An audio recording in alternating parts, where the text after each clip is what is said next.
नमस्कार, आप देख रहे हैं कोरोना पर सबसे बड़ा महामंच ई एजेंडा सिर्फ आज तक पर। आपके साथ हूं मैं नेहा बाथम। बेहद खास मेहमान अब से थोड़ी देर बाद हमारे साथ जुड़ेंगे जो बताएंगे कि किस तरह से उन्होंने कोरोना को हराया है। जी हां, उन लोगों से हम बात करेंगे जिनको कोरोना का संक्रमण हुआ था लेकिन उन्होंने जीत हासिल की, उनसे हम खास बातचीत करेंगे। हमारे साथ डॉक्टर तौसीफ खान इस वक्त जुड़ गए हैं। साथ ही आगे हमारे साथ डॉक्टर गोपाल झा जुड़ेंगे जो कि कोरोना संक्रमित हुए थे लेकिन उसके बाद ठीक हो गए। साथ ही हमारे साथ अश्विनी जीएस भी जुड़ेंगे, उनसे भी बातचीत करेंगे। लेकिन डॉक्टर तौसीफ खान का सबसे पहले रुख करते हुए, डॉक्टर तौसीफ, क्योंकि आप लोगों को कोरोना वॉरियर्स कहा जाता है, आप लोग वो लोग होते हैं जो सबसे ज्यादा क्लोज कांटेक्ट में संक्रमितों के साथ काम करते हैं, उनको ठीक करते हैं, उनका इलाज करते हैं।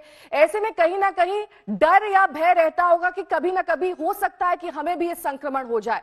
ये डर, ये भय था जब आप संक्रमित पाए गए और पॉजिटिव पाए गए?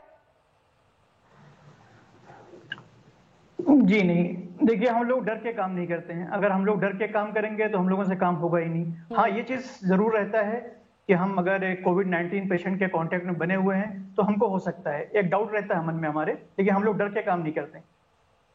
साथ ही तौसीफ ये भी बताइए डॉक्टर साहब कि क्या कहते हैं, जितने भी यहाँ पर हमने संक्रमित लोग देखे या फिर उनसे बातचीत करी, उनका यही कहना था कि सबसे जरूरी तरीका है बचाव। ऐसे में कहीं ना कहीं उपकरणों की कमी भी रहती है डॉक्टर्स के पास। कई बार ये होता है कि आपके पास सही तरीके का मास्क मौजूद नहीं है। इन तमाम बंदिशों के बावजूद, इन तमाम चीजों के बावजूद आप क्लोज कांटेक्ट में काम करते रहते हैं, दिन भर तत्पर रहते हैं, अपनी ड्यूटी पर तैनात करते हैं, लंबे आवर्स ऑफ ड्यूटी होती है आपकी, बहुत ज्यादा चांसेस होते हैं कि आपको ये संक्रमण हो सकता है और हुआ भी। ऐसे में जब आप विजयी होकर निकले तो आपकी जो फीलिंग्स थी, आपकी जो मनोव्यथा थी, वो कैसी थी?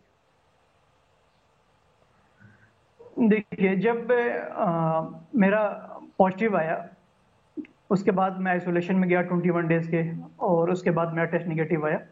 निगेटिव आने के बाद मैं अपने घर पे आया और मेरा होम क्वारंटाइन भी पूरा हो गया। जब ये हमको पता चला कि मेरा टेस्ट पॉजिटिव आया है तो मुझे कोई ऐसा शॉक नहीं लगा, क्योंकि पहले से ही एक हम लोगों के मन में रहता है कि अगर हम लोग ऐसे डिपार्टमेंट में काम कर रहे हैं, कोविड वार्ड में काम कर रहे हैं, तो हम लोगों को होने को हो सकता है। साथ ही डॉक्टर तौसीफ, पहली बार जब आपको अपने संक्रमण का मालूम चला, कहां से संक्रमण आया था? सोर्स के बारे में भी मालूम चला? पेशेंट्स के साथ तो आप कांटेक्ट में थे लगातार, पेशेंट्स ही एक सोर्स हो सकते हैं, लेकिन इसके अलावा क्या आपको लगा कि कोई और भी सोर्स हॉस्पिटल के बाहर हो सकता था? नहीं, क्योंकि ये जो मैंने फर्स्ट पेशेंट जो देखा था वो लखनऊ का फर्स्ट पॉजिटिव पेशेंट थी। वो 11 मार्च की बात है। वो फर्स्ट पेशेंट थी, इसलिए कहीं और से होने का कोई मतलब नहीं होता है। उनको मैंने ही देखा था, एग्जामिन मैंने किया था, स्कैनिंग मैंने की थी, तो चांसेस वहीं से था होने का। इससे पहले कोई पॉजिटिव पेशेंट लखनऊ में था नहीं। जिस दौरान आपका इलाज हो रहा था, जिस दौरान आप आइसोलेशन में थे, क्वारंटीन में थे, ऐसे वक्त में आपके घर परिवार से भी आपको दूर रखा गया होगा। उस वक्त कितना मुश्किल वक्त था आपके लिए? वो कैसी परिस्थिति थी? नहीं, हमारे लिए तो मुश्किल वक्त नहीं था, लेकिन हमारे घर वालों के लिए जाहिर सी बात है मुश्किल वक्त था। हमारे घर वालों के लिए, हमारे दोस्त के लिए, हमारे रिलेटिव्स और जो हमारे जो मेडिकल यूनिट टीम थी उनके लिए मुश्किल वक्त था। वो काफ़ी परेशान थे, लेकिन हम लोगों की आपस में बात होती रहती थी और हम काउंसलिंग, खुद उनकी काउंसलिंग किया करते थे, घर वालों की, दोस्तों की, रिलेटिव की। ठीक है, आपके पास लौटेंगे डॉक्टर तौसीफ। डॉक्टर गोपाल झा भी इस वक्त हमारे साथ जुड़ गए हैं और हमारे साथ अश्विनी जीएस भी हैं। अश्विनी के पास भी आपको लिए चलेंगे, लेकिन सबसे पहले डॉक्टर गोपाल झा का रुख करते हुए, डॉक्टर साहब, मुझे बताया गया है कि आप भी क्लोज कांटेक्ट में आए थे संक्रमित के, जिससे आपको खुद ये संक्रमण हुआ, उसके बाद क्वारंटीन में आप चले गए, और जब आपने कोरोना से ये जंग जीत ली तब का अनुभव, और जब आपको इस संक्रमण के बारे में पता चला तब आपके लिए एक शॉक वैल्यू थी? दोनों चीज सही आपने पूछा। एक्चुअली जब मुझे पता चला कि जिस पेशेंट को मैंने देखा था कोरोना पॉजिटिव निकला है, तो मैं भी तुरंत मुझे सीडीएमओ का फोन आ गया कि आपका रेफर हुआ पेशेंट पॉजिटिव निकला है और आप भी गुरु तेग बहादुर हॉस्पिटल आके जांच करा लें और मोहल्ला क्लिनिक को जितने स्टाफ हैं उनको होम क्वारंटाइन पे भेज दें। तो बिल्कुल मुझे 1% भी उम्मीद नहीं थी कि मुझे भी कोरोना वायरस हो सकता है, क्योंकि मैंने सब सावधानियां बरत ली थी। लेकिन मैं इमीडिएटली सुन के गुरु तेग बहादुर गया, जहां आइसोलेशन में वहां एडमिट हो गया और मुझे पॉजिटिव निकला। फिर 23 तारीख को मुझे वहां से भेज दिया गया सफदरजंग हॉस्पिटल, क्योंकि हाई ग्रेड फीवर, ब्रेथलेसनेस और खांसी रही, टैकीकार्डिया हुआ और सांस फूलने लगी, तो भेज जाएगा। लेकिन मैं बिल्कुल इससे नहीं डरा, बिल्कुल नहीं डरा, सब पॉजिटिव ही लेता रहा। और सफदरजंग में भी इतने अच्छे स्टाफ सब थे, स्वीपर से लेके सीनियर रेजिडेंट, ड्यूटी डॉक्टर और कंसल्टेंट इतने अच्छे थे, सब पॉजिटिव बता रहे थे कि कुछ नहीं होगा, आप ठीक होके जाओगे, सब ठीक होके जाएंगे। तो मुझे बिल्कुल डर नहीं लगा और सब अपने दिमाग में वही सकारात्मक ही मैं लेता रहा, कोई नेगेटिविटी अपनी तरफ से बिल्कुल नहीं आने दिया। WHO का जो गाइडलाइन है वही सब देखता रहा। हमारे सीनियर डॉक्टर्स और फ्रेंड्स का जो फोन आया उससे काफी मैं मोटिवेट हुआ, तो मुझे डर बिल्कुल नहीं लगा। और जैसे ही मुझे पता चला कि मेरा जो रिपोर्ट है वो नेगेटिव आया है और हमारे सीनियर कंसल्टेंट का फोन आ गया कि आपको घर भेज दें, मैंने पूछा रिपोर्ट, कहते हैं दोनों रिपोर्ट आपका नेगेटिव हैं, तो बहुत खुशी हुई, मुझे बहुत खुशी हुई।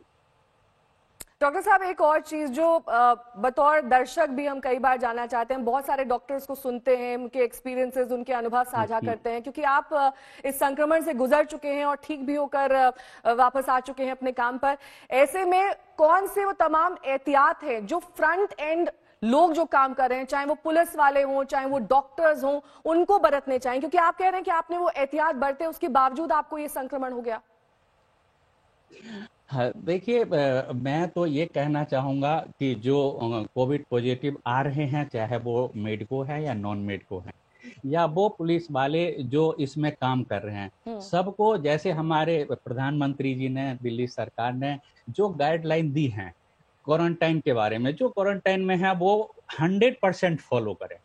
और जो पॉजिटिव आ रहे हैं वो भी 100%, जो आइसोलेशन में है वो तो कर ही रहे हैं, घर में आने के बाद भी जितना मैक्सिमम है उसका फॉलो करें, तो वही एक बचा सकता है, जिसमें सब कुछ तो ऑलरेडी बता दिया गया है कि सोशल डिस्टेंस, तो सोशल डिस्टेंस मेंटेन ही करना है। उसके अलावा जो है हैंड वॉशिंग है, तो हैंड वॉशिंग हर 20 मिनट पे, आधे घंटे पे करते ही रहना है। मास्क प्रॉपर वे में पहने और डिस्टेंस का फासला रखें। मास्क जो है कई देखते हैं कि पहन के मुंह बंद कर लिए, ना किए, नहीं, प्रॉपर वे में करें। इससे हम जीत पाएंगे, कोरोना से बिल्कुल जीत पाएंगे। बिल्कुल, आपके पास लौटेंगे, बातचीत भी करेंगे। अश्विनी GS हमारे साथ इस वक्त जुड़ गई हैं। अश्विनी संक्रमित हो चुकी हैं, अब ठीक भी हैं। अश्विनी, ये जो पूरा सफर रहा संक्रमण से ठीक होने तक, वो अनुभव हमसे साझा कीजिए, क्योंकि काफी ज्यादा कठिन होता है ये वक्त। आपकी फैमिली आपसे दूर कर दी जाती है, आपको आइसोलेशन में रखा जाता है। जब आपको इसके बारे में पता चलता है तब काफी ज्यादा लोग घबरा जाते हैं। आपका अनुभव कैसा था? जब मुझे पता चला कि मेरा पॉजिटिव निकला है, हमने एक्चुअली पापा जी ने वॉलंटरली हमारा टेस्ट कराया, क्योंकि मैंने ट्रैवल हिस्ट्री था। तो और बीइंग अ पॉलिटिशियन, बहुत लोग उनके पास आते हैं, तो वो अवॉइड करने के लिए स्प्रेड, तो हमने सावधानी बरतने के लिए हमने टेस्ट कराया था। और मुझे लगा नहीं था कि मेरा पॉजिटिव निकलेगा। थोड़ा सा कहीं तो डाउट था कि, क्योंकि न्यूयॉर्क से आई थी और मैं 44 आवर्स जर्नी की थी, तो कहीं तो था कि शायद हो सकता है। लेकिन मैंने सारे प्रिकॉशंस लिए थे, उसके बावजूद मेरा जब पॉजिटिव निकला, बस मन में यही था कि बस अब मैं क्या स्टेप्स लूं, क्योंकि मुझे तब मेरे डिस्ट्रिक्ट में मेरा फर्स्ट केस था, तो मुझे पता नहीं था कि यहाँ पर इंडिया में क्या क्या स्टेप्स लिया गया है। तो नॉर्मली पूरा दुनिया में हम यही सुनते आए कि अगर सिम्टम्स नहीं है तो आप घर पे रहिए।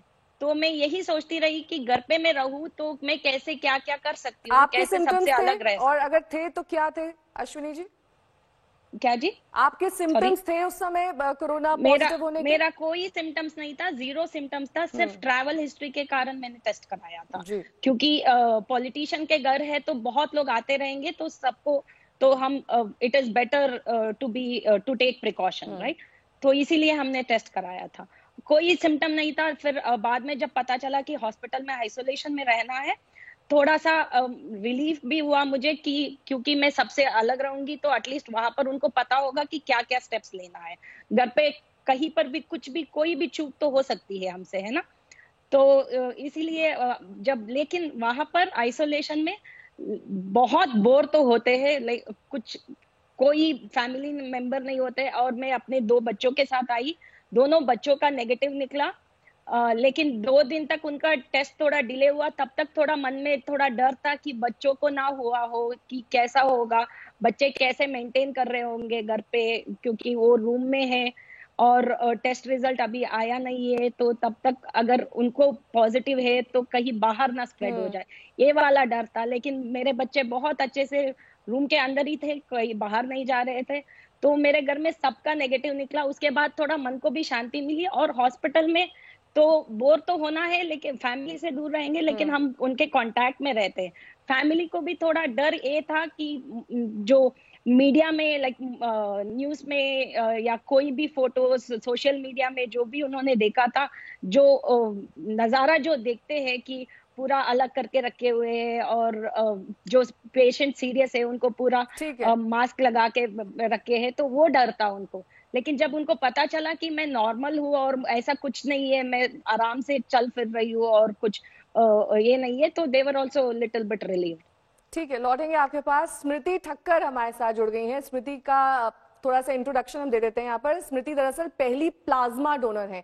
स्मृति, क्योंकि आप बहुत सारे लोगों के लिए प्रेरणा का स्रोत हो सकती हैं, आपसे हम यही जानना चाहेंगे, आपने अपना प्लाज्मा डोनेट किया, कहां से ये प्रेरणा मिली आपको, आपके अंदर से किस तरह से आपने इस बात को समझा और जाना कि अगर आप अपना प्लाज्मा देती हैं तो हो सकता है कि किसी दूसरे की आप जान बचा सकती हैं। ये एक बहुत बड़ी बात है और बहुत बड़ा कदम है आपकी ओर से।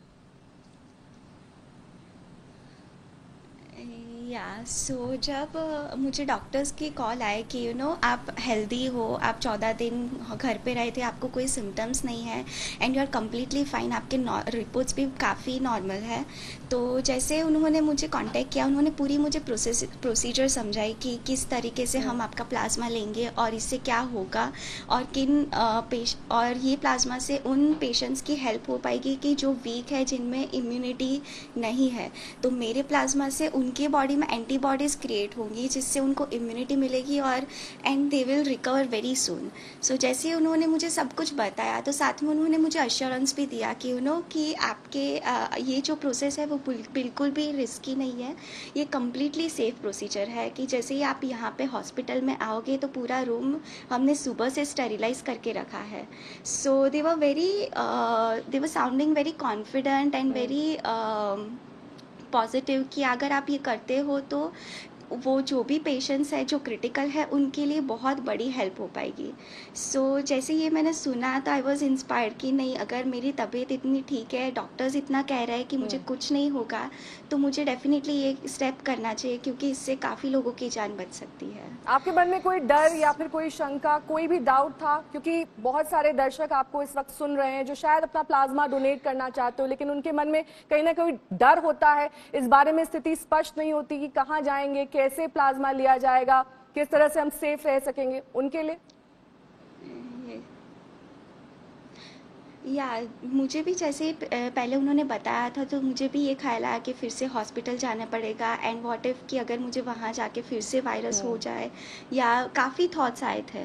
बट सभी थॉट्स के डॉक्टर्स ने काफ़ी अच्छे से एक्सप्लेनेशन दिए कि ये प्रोसीजर है, इसमें आपको कुछ नहीं होने वाला है, you just have to spend your 2 to 3 hours with us, and वो भी कम्प्लीटली सेफ है। हमने पूरा रूम और सारे चीज़ हमने स्टेरलाइज करके रखी है सुबह से, तो आपको किसी चीज़ की टेंशन करने की कोई ज़रूरत नहीं है।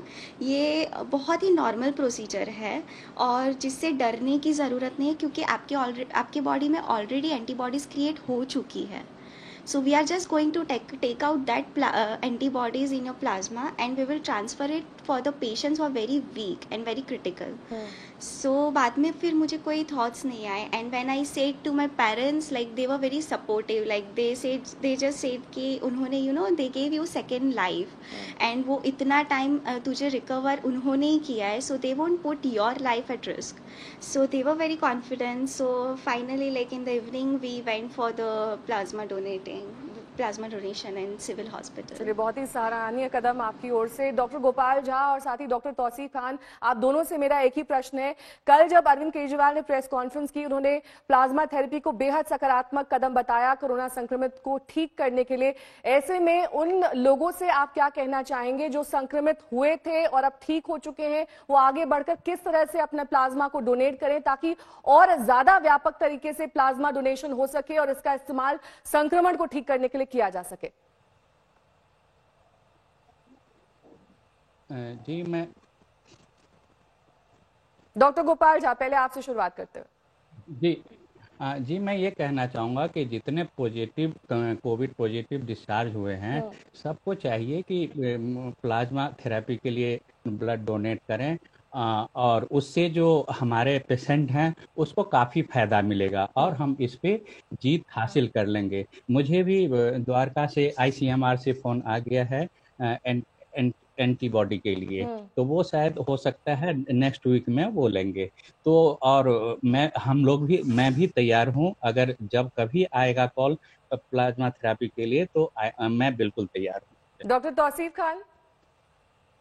जी, प्लाज्मा थेरेपी का क्लिनिकल ट्रायल जो हुआ वो काफ़ी सक्सेस रहा है और हम लोगों की पूरी कोशिश होगी जो भी पेशेंट ठीक होके जा रहे हैं वो अपना ब्लड डोनेट करें ताकि वो ब्लड जो क्रिटिकल पेशेंट हैं, जो सिक पेशेंट हैं, उनके काम आ सके। आज मैंने खुद अपना ब्लड डोनेट किया है और उसका प्लाज्मा थेरेपी के लिए जो ऐसे पेशेंट हैं, जो सिक पेशेंट हैं, उनमें यूज़ किया जाएगा। डॉक्टर तौसीफ, जब तक वैक्सीन नहीं आती, आपको लगता है ये इमीडिएट सोल्यूशन है प्लाज्मा थेरेपी? बिल्कुल बिल्कुल बिल्कुल। और एक प्लाज्मा डोनर का जो जैसे कहते हैं एंटीबॉडी, उससे एक ही संक्रमित ठीक हो सकता है? नहीं, अगर हम देखते हैं कि सेम ब्लड ग्रुप अगर है तो हम डोनेट कर सकते हैं किसी को भी। जी, साथ ही यहाँ पर डॉक्टर तौसीफ खान, आपसे ये समझना चाहेंगे कि लगातार बात हो रही है, जो लोग कोरोना संक्रमित होते हैं कई बार टेस्ट ही कराने नहीं जाते, उनको लगता है कि हमारे अंदर अभी कोई भी सिम्टम नजर नहीं आ रहा है। ऐसे पेशेंट्स एसिम्टोमेटिक होते हैं, रैपिड टेस्ट किट्स कराए जा रहे हैं, उनके नतीजे कई बार फेल हो जा रहे हैं। कई राज्यों से ऐसी खबर आई है। साथ ही कई बार ऐसा भी देखा गया है कि संक्रमण के सारे लक्षण होने के बावजूद लोग इस बात से ही परहेज कर रहे हैं। उनके लिए ये एक सिंबल बन गया है कि अगर हम कोरोना संक्रमित हो गए तो ये बहुत ही बड़ा बात हो गई, सारे जो पूरे लोग हैं वो हमें कुछ अलग ही नजर से देखेंगे। ये एक तरह का जो स्टिग्मा है, इससे कैसे लोग बाहर निकले? देखिए, जो हमारा कंफर्मेटरी टेस्ट है वो RT-PCR है और हम उसी को कंफर्म मानते हैं। और दूसरी चीज ये है कि ज्यादातर मामलों में कोई सिम्टम नहीं आता है। कोविड-19 के पेशेंट में ज्यादातर मामलों में कोई खास सिम्टम नहीं आता है। और अगर आपको ऐसा लग रहा है कि आप किसी सस्पेक्टेड पेशेंट या कंफर्म पेशेंट के कांटेक्ट में रहे हैं या उनसे मिलने वाले कांटेक्ट में रहे हैं, तो आपको खुद आगे आना चाहिए। जितनी जल्दी डायग्नोसिस आपकी बन जाएगी, जितना जल्दी आपका ट्रीटमेंट स्टार्ट हो जाएगा, रिकवर होने का चांस उतना ज्यादा है। अगर आप छिपते हैं, इन सब चीजों से बचते हैं, तो आप अपने आप को तो इन्फेक्ट कर ही रहे हैं, साथ ही साथ अपने घर वालों को, अपनी कम्युनिटी को, और इससे बहुत ज्यादा इन्फेक्शन बढ़ेगा और ये आगे चल के बहुत परेशानी होगी। हमको खुद चाहिए हम एक कदम आगे बढ़ाएं। अगर हमको थोड़ा सा भी डाउट है तो हमें अपने नजदीकी स्वास्थ्य केंद्र पे जाना चाहिए, जो हमारा गवर्नमेंट का हेल्पलाइन नंबर है, उस पर कॉल करना चाहिए।